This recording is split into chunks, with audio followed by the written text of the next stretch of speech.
અહીં સ્વાધ્યાય 3.3 નો 11મો એમસીક્યુ છે. એની અંદર જો a અને b સમાન કક્ષાવાળા સમમિત શ્રેણિક હોય તો શું આપેલું છે? a અને b સમમિત શ્રેણિક છે તો ab - ba એને પછી ચાર ઓપ્શન આપવામાં આવ્યા છે. બરાબર? તો a અને b સમાન કક્ષાવાળા સમમિત શ્રેણિક છે તો a સમમિત શ્રેણિક હોય એનો મતલબ શું થાય? a' = a થશે અને b સમમિત શ્રેણિક છે એનો મતલબ શું થશે? b' = b થશે. હવે જો આપણે બીજી રીતે વિચારીએ તો આગળ આપણે ગુણધર્મ જોયા કે ગુણાકાર માટે ab is not equal to ba થાય. એનો મતલબ કે ab minus ba is not equal 0 થશે. એટલે ત્રીજો ઓપ્શન જે છે એ સંભવી શકે નહીં. બરાબર? તો આપણી પાસે a b અને d ઓપ્શન બનશે. આપણે સમિત વિસમિત પર પ્રથમ જઈએ. a' = a અને b' = b થશે જો એ બંને સમિત શ્રેણિક હોય. તો આપણે ચેક કરવાનું છે ab - ba માટે. તો ab - ba માટે આપણે શું કરીએ? ab - ba હોલ ડેશ હોય તો નિયમ પ્રમાણે શું થશે? ab' - ba'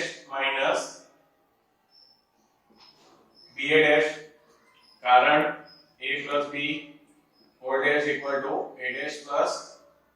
b'. હવે ગુણાકારમાં આપણે પરિવર્ત શ્રેણીનો ગુણધર્મ વાપરીએ તો શું થશે? b' - a' - b' કારણ શું? a b whole dash = b' a' થાય. તો હવે b' શું છે? b અને a' = a minus ab કારણ સમિત શ્રેણીનો ગુણધર્મ આપણને આપેલો છે b' = b a' = a. આપણે શરૂઆતમાં જ આપણને આપી દીધું છે equal to minus ab minus ba. તો ab minus b whole dash equal to શું આવ્યું? minus ab minus ba. માટે કહી શકીએ કે ab minus ba એ વિસમિત શ્રેણી છે. આપણો ઓપ્શન જે છે ઓપ્શન a વિસમિત શ્રેણી આવશે. બીજો ઇક્વેશન આલ્ફા નું મૂલ્ય ખાલી જગ્યા હોય તો a + a' = i થાય. એનો મતલબ કે a + a' = આપણે i લઈ લઈએ. a એટલે થશે cos alpha minus sin alpha cos alpha plus a' એટલે શું થશે?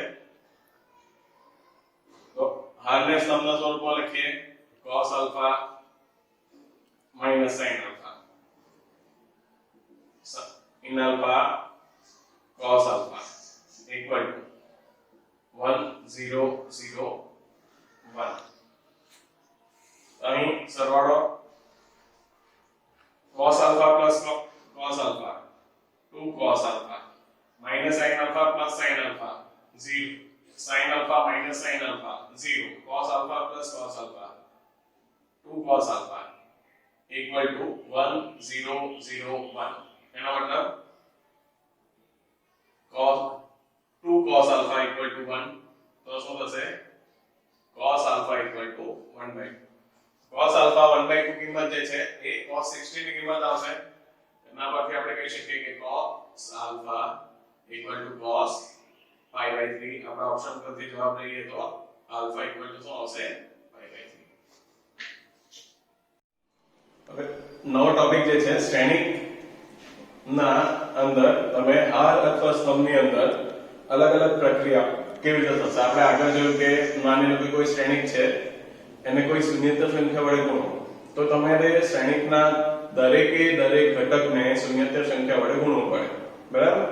હવે અહીં જે આપણે પ્રક્રિયા શીખવાના છે એને પ્રાથમિક પ્રક્રિયા કહીશું કે જે કોઈ ચોક્કસ હાર કે સ્તંભની અંદર જે પ્રક્રિયાઓ થશે. બરાબર? અહીં ત્રણ પ્રકારની પ્રક્રિયા છે. પ્રથમ પ્રક્રિયા આપણે જોઈએ પ્રક્રિયાઓ લઈશું કે પરિવર્તન આપણે એને કહી શકીએ. પ્રથમ પ્રક્રિયા જે છે કોઈ પણ બે હાર અથવા સ્તંભની અદલ બદલ. માની એને આપણે સામાન્ય રીતે લખવું હોય ri to rj, બરાબર. બંને બાજુ એરો એટલે i ની હાર અને j ની હારની અદલાબદલી. એ જ રીતે અથવા સ્તંભમાં કરવું હોય તો ci to cj, એટલે શું થશે કે i નો સ્તંભ અને j માં સ્તંભની અંદર આપણે અદલાબદલી કરશું. માની લો કે આપણે આ જે છે શ્રેણી કે આપણો છે a 1 2 3 7 9 0 0 9 0, આની ઉપર આપણે એક પ્રક્રિયા કરીએ r2 r3, બરાબર. r2 r3 એટલે બીજી અને ત્રીજી હારની અદલાબદલી. તો આપણો જે શ્રેણી છે એની કિંમત હશે 1 2 3. હવે આ બે હારની અદલાબદલી કરવાની છે એટલે અહીંયા શું આવશે 0 9 0 અને 7 9 0. આપણો જવાબ જે છે એ આ થશે. અત્યારે અદલાબદલી કર્યા બાદ હવે જો માની લો કે આપણે સ્તંભમાં પ્રક્રિયા કરીએ, અહીં આપણે પ્રક્રિયા કરીએ. માની લો કે C1 C3 એટલે પહેલો અને ત્રીજા સ્તંભની અદલાબદલી. તો આની અંદર પહેલો અને ત્રીજા સ્તંભની અદલાબદલી નવો નિશ્ચયક જે બનશે 0 0 2 9 9 અને 1 7 0, કેમ કે આપણે પહેલો અને ત્રીજા સ્તંભની અદલાબદલી જ કરવાની છે. એ જ રીતે આપણે બીજી પ્રક્રિયા લઈએ. કોઈ પણ હાર અથવા સ્તંભના તમામ ઘટકોને શૂન્યતર સંખ્યા વડે ગુણાકાર, એટલે કે i ની હાર હોય તો એને ki અથવા તો ci તો એનું kci, એટલે કે i ની હાર જે છે એને k વડે ગુણીને મારે લખવાની. અહીંયા i નો સ્તંભ છે એને k વડે ગુણીને લખવાનો. આપણે અહીં બંને ટાઈપની પ્રક્રિયા જોઈ લઈએ. માની લો કે હારની અંદર આપણે કરીએ 2r2, બરાબર. મારે લખવું હોય તો આ રીતે લખું r2 2r2. એનો મતલબ શું થશે કે બીજી હાર જે એને 2 વડે ગુણવું છે. તો હવે જવાબ જે આવશે a 1 1 2, અને મારે 2 વડે ગુણવાનું છે એટલે શું થશે 4 2 4 અને 2 2 1. જેની અંદર ચેન્જીસ કરવાનો છે, જેની અંદર ફેરફાર કરવાનો છે તે જ બદલવાનો, બાકીના હાર જેવી છે એવી રહેશે. બીજી કોઈ પ્રક્રિયા જોઈએ.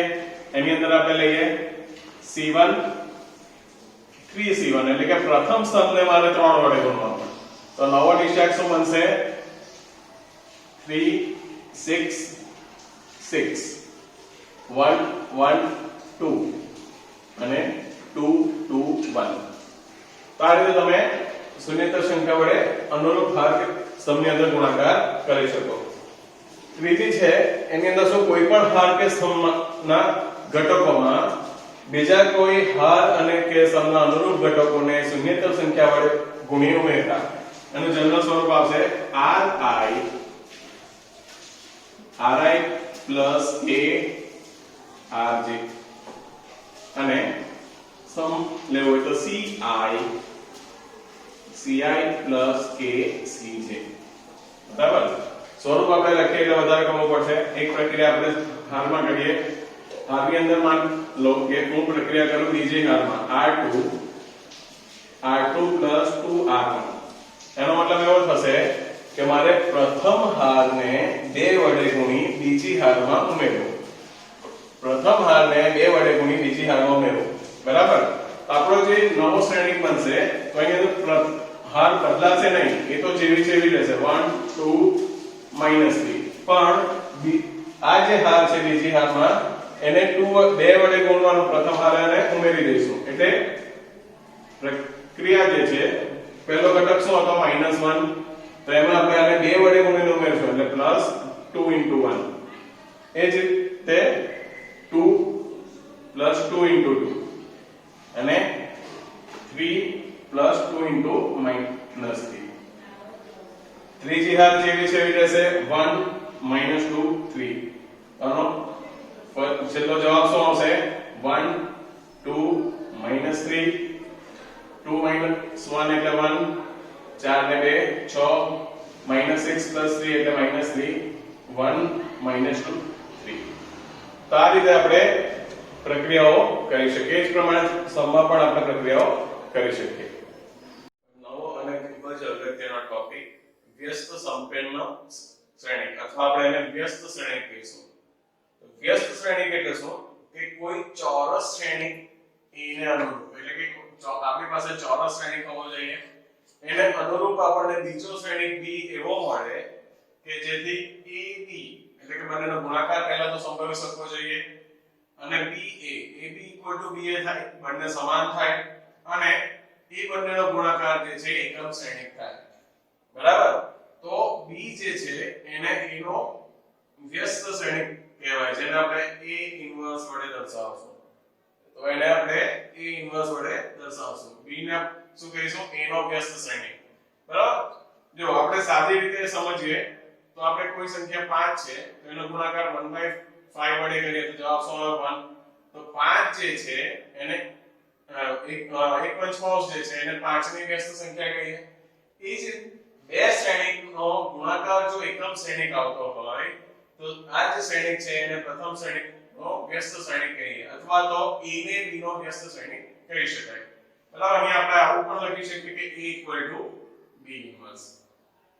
બરાબર? તો આ એની વ્યાખ્યા થઈ. હવે આની અંદર એક પ્રમેય છે કે જો ચોરસ શ્રેણિકનો વ્યસ્ત શ્રેણિક અસ્તિત્વ ધરાવે તો તે અનન્ય છે. એનો મતલબ કે ચોરસ શ્રેણિક જે છે, માની લો કે A નો વ્યસ્ત શ્રેણિક B છે તો શું થશે? AB = BA = I. બરાબર? બીજો આપણે લઈ લઈએ કે C પણ A નો વ્યસ્ત શ્રેણિક છે. તો બીજા કેસમાં શું થશે? AC = CA = I. અને આ બંને પરથી આપણે લખી શકીએ કે B = C એટલે કે બંને સમાન આવશે. એનો પરથી આપણે એવું કહી શકીએ કે જો વ્યસ્ત શ્રેણિક અસ્તિત્વ ધરાવતો હોય તો એ અનન્ય હોય એટલે કે એક અને માત્ર એક જ હોય. એના પછી જે પ્રમેય છે કે AB whole inverse = B inverse A inverse. આપણે જે રીતે પરિવર્ત શ્રેણિકમાં જોયું કે AB whole dash = શું જોયું? B dash A dash. તે રીતે અહીંયા વ્યસ્ત શ્રેણિકમાં પણ એવું થશે AB whole inverse = B inverse A inverse. પણ અહીંયા આપણે સાબિત કરવાનું છે તો આપણે શું કરીએ? AB whole inverse મારે શોધવાનું છે. બરાબર? AB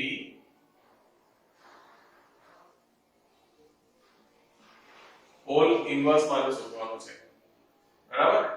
તો આપણને ખબર છે એક ગુણધર્મ કે A * A inverse એટલે કે કોઈ પણ શ્રેણિકનો એના વ્યસ્ત શ્રેણિક સાથેનો ગુણાકાર શું આવશે? I. તો હું શું કરું કે AB જે છે એનો AB ઇન્વર્સ વડે ગુણાકાર કરું તો જવાબ શું મળશે મને? I. બરાબર? હવે શું કરું?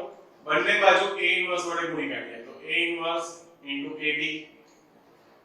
AB whole inverse = A inverse * I. અહીં ગુણાકાર કરીએ A inverse * A * B AB whole inverse = A inverse * I શું થશે? A inverse કારણ A inverse * I કોઈ પણ સંખ્યાને એકમ શ્રેણિક સાથે ગુણાકાર કરો તો એ શ્રેણિક જ જવાબ આવશે. તો A inverse * A એટલે શું થશે? IB શું છે આપણી પાસે? AB whole inverse = I into B શું થશે? B into AB whole inverse = A inverse. હવે શું કરીએ? જે રીતે આપણે A inverse વડે ગુણ્યું તો એ રીતે B inverse into B AB whole inverse = B inverse into A inverse. B inverse into B એટલે શું થશે? I. AB whole inverse = B inverse A inverse. I into AB whole inverse એટલે શું થશે? AB whole inverse = B inverse into A inverse.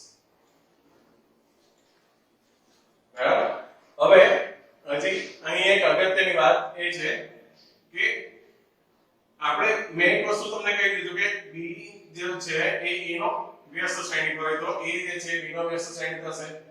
બીજી એક અગત્યની વાત એ કે જો ab = ba = i થાય એટલે કે ab વ્યાખ્યાયિત થાય ba વ્યાખ્યાયિત થાય અને બંને સમાન થાય તો બંને સમાન થવા માટે a અને b બરાબર એ બંને શ્રેણીક જે છે ચોરસ શ્રેણીક જ હોવા જોઈએ. એ બંને કેવા ચોરસ શ્રેણીક જ હોવા જોઈએ. એટલે કે એવું કહી શકીએ કે લંબચોરસ શ્રેણીક માટે વ્યસ્ત શ્રેણીકનું અસ્તિત્વ નથી. હવે આપણે a ઇન્વર્સ શોધવાના દાખલા કરીશું. આ ચેપ્ટરનો છેલ્લો ટોપિક છે અને એ સિવાય પણ a ઇન્વર્સ શોધવો એટલે એક બીજી રીત છે કે જેની અંદર આપણે સમઅવયવ શ્રેણીક શોધીને પછી એનો a ઇન્વર્સ શોધી શકીએ. પણ એ જે છે ચેપ્ટર એ જે ટોપિક છે આપણે નિશ્ચયકના ચેપ્ટરમાં જોઈશું.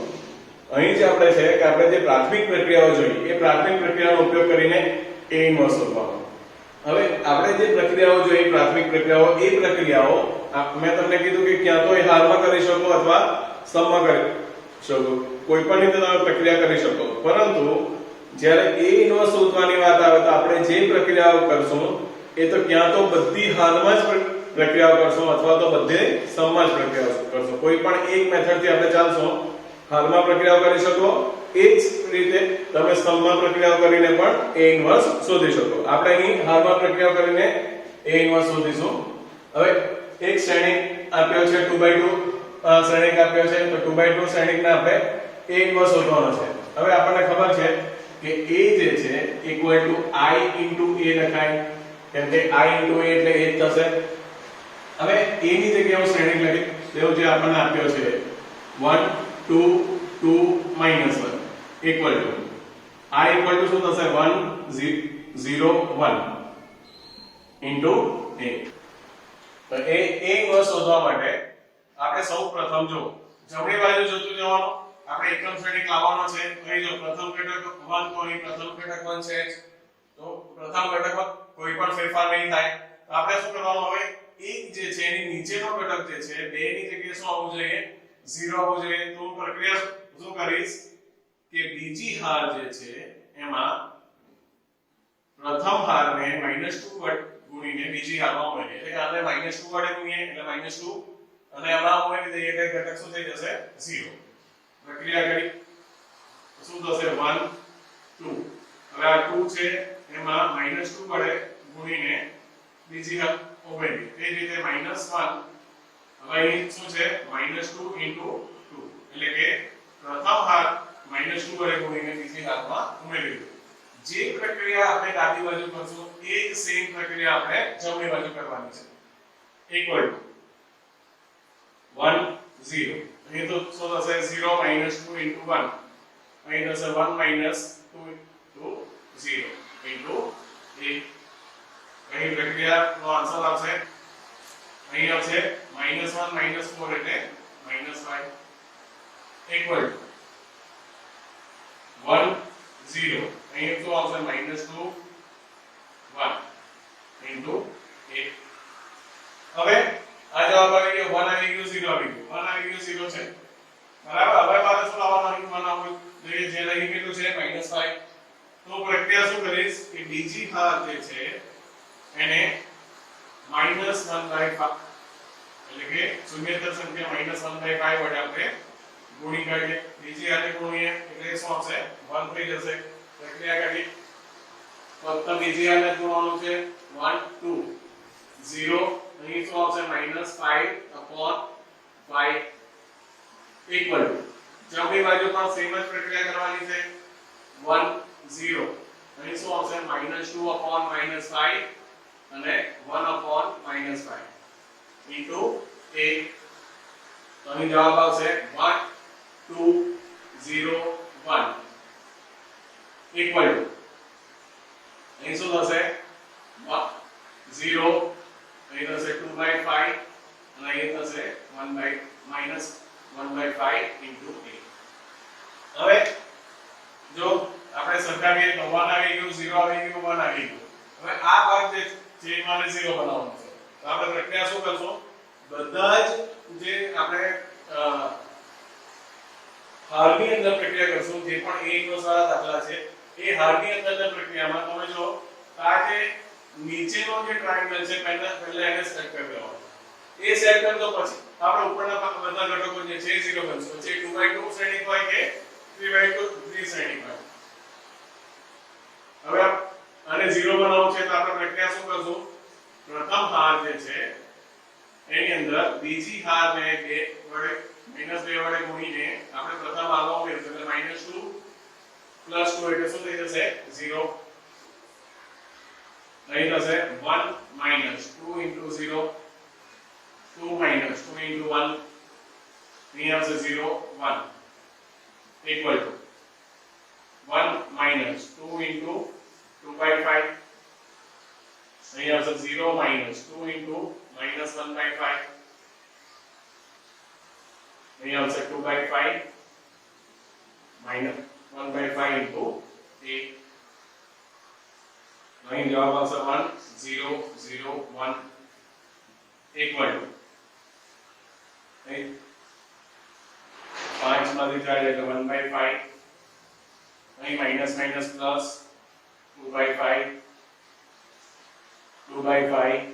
minus 1/5 into 8 બરાબર જો હવે ડાબી બાજુ આપણે એકમ શ્રેણિક આવી ગયો તો આપણે જે રીતે અહીં a = i * a લખ્યા હતા તે જ રીતે i = આપણું શું થશે a ઇન્વર્સ * a લખી શકીએ એનો મતલબ કે a ઇન્વર્સ = શું તો આ તો a છે તો a ઇન્વર્સ = આવશે આપણી પાસે આન્સર 1/5 2/5 2/5 -1/5 આપણો